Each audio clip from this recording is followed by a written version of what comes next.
Hey, what's up guys? Welcome back to the channel. I know it's been a very long time and I genuinely apologize for that, but I'm actually back. And as you can tell, I'm actually in my bedroom. This is a little different, but I felt like it was very appropriate to film my bedroom as the channel is called Bedroom Talks.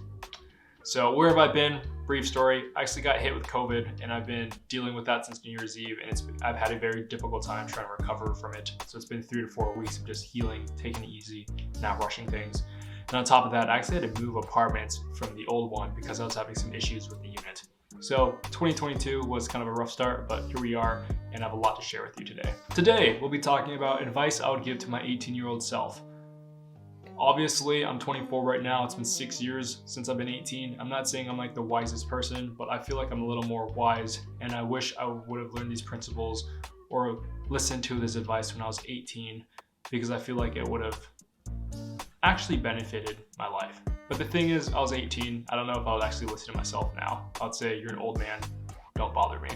Some shit like that. I would also like to say, I don't really regret any of my decisions I made in my past. I'm not really regretful of the things I've done. Obviously, there's some things I could have done better, but these kind of served as learning lessons in order to grow. You know, making mistakes is a part of growing up, and I feel like I needed to make them when I was younger and not later.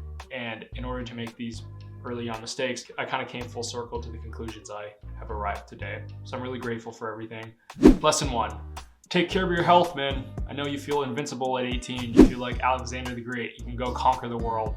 You feel rejuvenated. You feel so youthful. You can go and work out for 2 to 3 hours. You can party your brains out, and you can study very, very hard and work yourself like a workhorse. But I'd like to say, don't take this for granted. Slow things down a bit, because with your health and obviously working all the time, your ego kind of got inflated, man, and you were doing a lot of stupid stuff to take on risks where you didn't necessarily value your life. I just remember, you know, the stupid shit you were doing. You used to love to fucking party, and that actually has a lot of negative impacts on your health. And I'd also say that playing lacrosse is going to be one of the stupidest decisions when you're 18, because you're going to get a really bad concussion, which will actually fuck up the next 5 years of your life, which will lead to you developing fibromyalgia. This will actually severely impact your life. I know you are so used to going out, being extroverted, going out and having fun in the world, but you will actually be bedridden for the next 5 years, a good amount of your time. You're gonna have a lot of alone time, and you won't be able to work out, you won't be able to party and socialize to the amount that you are used to. So enjoy it right now, but I think playing lacrosse was for the absolutely wrong reasons. Your senior year of high school, you did it because you wanted to become the jock, you wanted to become the superstar of the school. You didn't necessarily even want to play lacrosse. You wanted them to feel your ego and to feel important, versus doing what was right and listening to your gut. I remember walking onto that lacrosse field in April of 2016 and knowing that I was gonna get a concussion. It was almost like self-sabotage, where my gut was telling me. And I didn't even want to play that game, but I did it because I wanted to score some goals and actually do something useful and feel like I was important. But getting that concussion really fucked you up, and it would lead to you developing chronic fatigue syndrome, fibromyalgia, and a ton of other myriad of health issues that you're still facing today. So slow it down and take care of your health. You won't feel invincible forever. Number 2, this one is actually super important for me. Don't be such in a rush to grow up, man. I know ever since you were at a young age, you wanted to be an adult. You want to be an adult because that provides income so you can solve your issues and your family's financial issues as well. But I would say, slow it down, man. You will grow up in due time, and the responsibilities of being an adult are forever. But being young and innocent and not having that full responsibility and burden of adulthood is actually freeing. It gives you a lot of peace of mind and the opportunity to really explore things and to be immature. Obviously, I'm not telling you to be irresponsible, but I would say you're a little too rigid. You're trying to act like the most mature 18-year-old possible, but you didn't realize that life was just passing you by. Be a little less responsible, go out and have fun, because you turned out just fine. Because I know you were very hardworking and ambitious. You wanted to rule the world. You had good grades.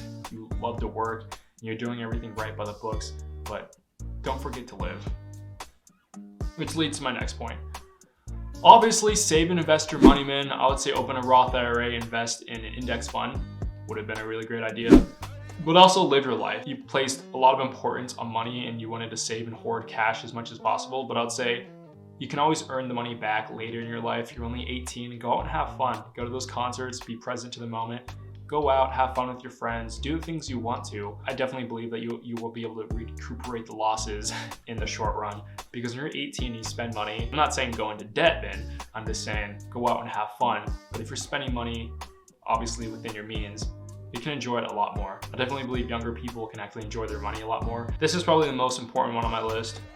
Work on your relationship with your mom and brother. I know you have this idea of what they should be, but accept them for who they are as they accept you for who you are. I'll just leave it at that. Your heart will get broken, but go into it anyways. You're going to date a lot of girls that are going to break your heart, and you're going to be pretty fucked up from it. You're going to really contemplate your life. You're going to think about how lonely you are and how bad it went and how much you miss those people, but go into it anyways. You're going to deal with a lot of girls that you don't necessarily like, and you probably aren't the most compatible, but you are kind of lonely and you're a little desperate at the time. But I feel like they show you the wounds and your insecurities in order for you to heal. I definitely believe the other person serves as a mirror to show you your defects, which you can work on. I feel like you're never really able to discover this if you never really fall in love. Risk it all. Obviously, don't plan your life around girls. Don't give up your entire dreams for another person. Definitely live your life and find out a person who is compatible with you. I would say stop trying to find the girl of your dreams. Try to find the girl who can be in your dreams, because trying to place all your dreams and desires on another person, it's going to lead to failure. Obviously, you can invite girls to be the girl in your dreams, but not of your dreams, because it's an inward balance. Obviously, live the life, build the life you want, invite people to join you on this journey, but you should never place a pedestal on another person. So there's that. Most importantly, I would say of that chapter is don't look back in anger. You're gonna get your heart broken a lot and you're gonna be angry, but let it go, man. There's a surfing stone for the future. You are your own greatest enemy, and I truly believe that. With your work ethic, and I would say your EQ and your heightened sense of awareness, you can accomplish anything and take on the world. But the greatest enemy is yourself, and that is impatience. You're so impatient, man. You want things to happen literally immediately. It's gonna cause a lot of issues and rub people wrong. There are a lot of mistakes you could have prevented by being a little more patient and letting life happen versus trying to control everything because things aren't going your way. So slow it down, brother. You got this. This one I learned the hard way. Quit partying and trying to fit in. Dude, you used to party like crazy, which is freaking hilarious because I partied more when I was underage than when I turned 21. By the time I turned 21, I quit partying because I already went so hard from like 16 to 20 years old. Absolutely terrible. Dude, drinking is actually one of the worst drugs in the world because it is so promoted and it is slept on. It's just a norm and you can kind of get away with it versus if you're doing other hard drugs, people be like, what the fuck are you doing? But since you're drinking, everyone's like, oh, you're young, go ahead and do it.